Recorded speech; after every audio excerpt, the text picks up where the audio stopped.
जैसे अगर आप सिंगापुर या दुबई, जहाँ से हमारा रेरा इंस्पायर्ड है, वो देखेंगे, तो वहाँ पर डिस्प्यूट रिड्रेसल का मैकेनिज्म और मीडिएशन दुबई या सिंगापुर में 18 टू 25 डेज है, और पूरे केस का मैकेनिज्म डिस्प्यूट का 95 डेज का है, एज अपोज टू हमारी कंट्री में वो 2 to Years. 5 years है। ईयर्स में है। यस, तो आदमी फ्रस्ट्रेट हो जाता है, वो केसेस नहीं करता है।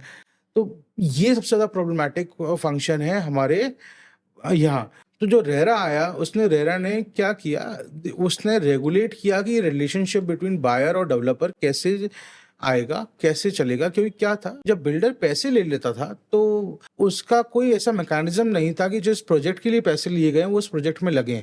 तो कई जगह दिखा गया 90% पैसे ले लिए गए थे बायर से, और उस बायर से पैसे लेने के बाद वो पैसा दूसरे प्रोजेक्ट में लगा दिया जाता था, और वो दूसरे से पैसे लेके तीसरे में, और बनता एक भी नहीं था। क्योंकि क्या डिमांड सप्लाई का रेशियो है, जिस दिन वो थोड़ा भी हिल जाता था और या थोड़ा भी डगमगा जाता था, वो सारा क्रैश हो जाता था। और जो हम अब दोबारा देखेंगे, क्योंकि अनफॉर्चुनेटली वो सिचुएशन दोबारा अराइज हो गई है पोस्ट कोविड, आफ्टर 2022 to 25, वही देखा जा रहा है। Again we'll see a real estate crash in coming years.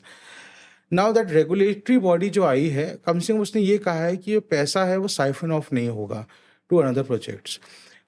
Penal provisions क्या होंगे कि आप देर करेंगे कितने तो कितना पैसा आपको देना पड़ेगा बिल्डर को। ड्यूटीज ऑफ अ बायर भी बनी है।